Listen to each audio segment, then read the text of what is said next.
সুপ্রিয় দর্শক, এই মুহূর্তে আমাদের সাথে রয়েছেন ঢাকা কমার্স কলেজের সম্মানিত শিক্ষক জনাব ফয়েজ আহমেদ, যিনি প্রতিদিন দলকে নিয়ে আসেন এই এআইইউবির খেলা দেখার জন্য। স্যার, তৃতীয়বারের মতো ক্রিকেটে চ্যাম্পিয়ন এবং একবার ফুটবলে চ্যাম্পিয়ন হয়েছে আপনার দল। ওভারঅল এত ভালো পারফর্ম করা কিভাবে পসিবল হয়? ধন্যবাদ। সবার আগে মহান আল্লাহ তাআলাকে আমাদেরকে এই টুর্নামেন্টে অংশগ্রহণ করার জন্য সুযোগ করে দিয়েছেন। আমি আমাদের ঢাকা কমার্স কলেজের অধ্যক্ষ, উপাধ্যক্ষদ্বয় এবং আমাদের গভর্নিং বডির সম্মানিত চেয়ারম্যান সহ অন্যান্য সবাইকে ধন্যবাদ জানাচ্ছি। ওনারা আমাদেরকে এই টুর্নামেন্টে জয়েন করার জন্য, অংশগ্রহণ করার জন্য সুযোগ করে দিয়েছেন।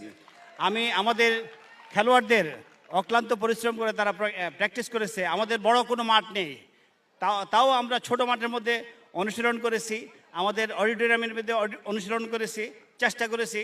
আমরা চেষ্টা করতে থাকবো ইনশাল্লাহ। ভবিষ্যতেও এইরকম টুর্নামেন্ট হলে ঢাকা কমার্স কলেজ অলওয়েজ অংশগ্রহণ করবে এবং ভালো ফলাফল করবে। অনেক অনেক শুভকামনা জানাচ্ছি। কথা বলছিলাম mister Foyez Ahmed, professor Dhaka commerce college. তার দল 3 বার ক্রিকেটে চ্যাম্পিয়ন হয়, এআইইউবি ইন্টার কলেজে ক্রিকেট চ্যাম্পিয়নশিপ এবং এআইইউবি ফুটবল চ্যাম্পিয়নশিপে একবার চ্যাম্পিয়ন হয়। নিঃসন্দেহে এটি অনেক বড় একটি প্রাপ্তি। অনেক অনেক শুভকামনা। এবং যে 32টি college AIUB inter college cricket championship 2025-এ অংশগ্রহণ করেছিল, প্রত্যেকের জন্য অনেক অনেক শুভকামনা জানাচ্ছি। আগামীতে এই বছর যারা চ্যাম্পিয়ন হতে পারেনি, নিশ্চয়ই আগামীতে তারা চ্যাম্পিয়ন